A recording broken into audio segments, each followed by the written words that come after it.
Spray ಮಾಡಿ ಅಂತ ಹಾಕಿ ಒಂದು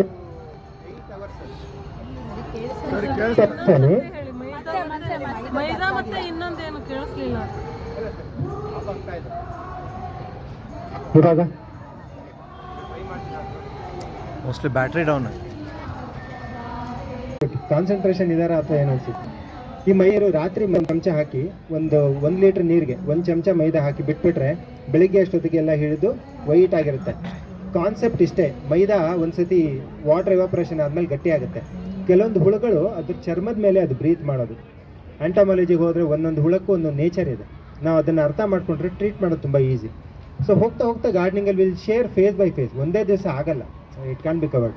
ಇದು ಸಿಂಪಲ್ ಅಸ್ತ್ರ.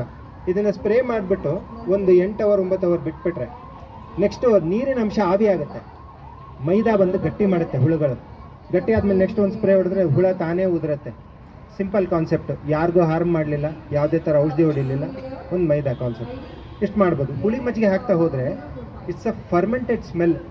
ಆ ವಾಸನೆಗೇನೆ ಸುಮಾರು ಹುಳ ಬರಲ್ಲ. ಇದನ್ನ ಟ್ರೈ ಮಾಡಿ. ಅಥವಾ ನೀವು ಮನೇಲಿ ಯಾರು ಮೆಣಸಿನ್ಕಾಯಿ, ಶುಂಠಿ, ಈ 3G ಸ್ಪ್ರೇ ಅಂತ ಕರೀತಾರೆ. ಅಥವಾ ನೀವು ತುಂಬ ಇಷ್ಟೆಲ್ಲ ಮಾಡೋದು ಆಗಲ್ಲ ಅಂದರೆ ಶುಂಠಿ ಬೆಳ್ಳುಳ್ಳಿ ಪೇಸ್ಟ್ ಸಿಗುತ್ತೆ, ಗಾರ್ಲಿಕ್ ಮತ್ತು ಇದ್ರದ್ದು. ಅದನ್ನು ಮಜ್ಜಿಗೆಗೆ ಹಾಕಿ ಒಂದು 2 ದಿನ ಫರ್ಮೆಂಟ್ ಮಾಡಿ ಸೋಸ್ಬಿಟ್ಟು ಅದ್ರ ಸ್ಪ್ರೇ ಹೊಡೀರಿ. ಒಂದು ಪ್ಯಾಕೆಟ್ ಅದು 10 ರೂಪೀಸ್ದು.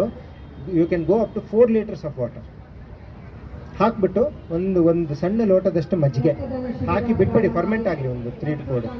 ಅದನ್ನು ಸ್ಪ್ರೇ ಮಾಡಿದ್ರು it will take care of vast varieties of pest ಬರಲ್ಲ. ಫರ್ಮೆಂಟೆಡ್ ಸ್ಮೆಲ್ಲು ಅಥವಾ ಖಾರ ಕೂತಿರೋಂಥ ಒಂದು ಸ್ಮೆಲ್ ಬರಲ್ಲ.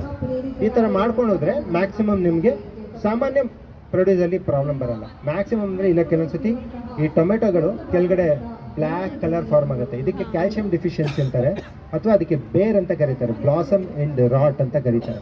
ಇವೆಲ್ಲ ಕ್ಯಾಲ್ಸಿಯಂ ಡಿಫಿಷಿಯನ್ಸಿ.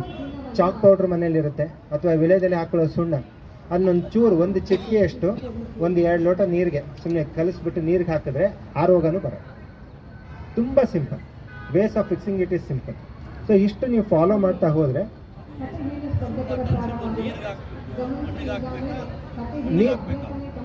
ಮಣ್ಣಿಗೆ ಇಷ್ಟು ಮಾಡ್ತಾ ಹೋದರೆ ಬೇರ್ ಅನ್ನೋ ಒಂದು ರೋಗ ನಾಟಲ್ಲ. ಸಾಮಾನ್ಯ ಬರೋದು ಹೋಮ್ ಗಾರ್ಡನರ್ಸ್ಗೆ this is the challenge. First time ಬೆಳೆದಾಗ ಸುಮಾರು ಜನಕ್ಕೆ ಇದು ಬರುತ್ತೆ.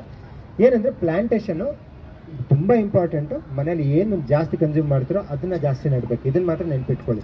ಸೊಪ್ಪಿದ್ರೆ ಸೊಪ್ಪು ಜಾಸ್ತಿ ಜಾಗ ಬಿಟ್ಕೊಳ್ಳಿ. ಟೊಮೆಟೊ ತುಂಬ ಕನ್ಸಂಪ್ಷನ್ ಇದ್ದರೆ ಟೊಮೆಟೊಗೆ ಪಾಟ್ಸ್ ಇನ್ಕ್ರೀಸ್ ಮಾಡಿ. ಟೊಮೆಟೊನೂ ಅಷ್ಟೇ, ಟೊಮೆಟೊ ಒಂದೇ ಬೆಳೆಯೋಂಗಿಲ್ಲ. ಟೊಮೆಟೊ ನೆಟ್ರ ಟೊಮೆಟೊ ಪಾಟ್ನಲ್ಲೂ ಸುತ್ತ ಸಬ್ಬಸ್ಗೆ ಬೆಳೀರಿ. ಸಬ್ಬಸ್ಗೆ ಇದು ಕಂಪ್ಯಾನಿಯನ್ ಪ್ಲಾಂಟಿಂಗ್ ಅಂತ ಕರೀತಾರೆ. ಇದ್ರ ಬಗ್ಗೆ ನೀವು ಓದಿದ್ರೆ ಸಾಕಷ್ಟು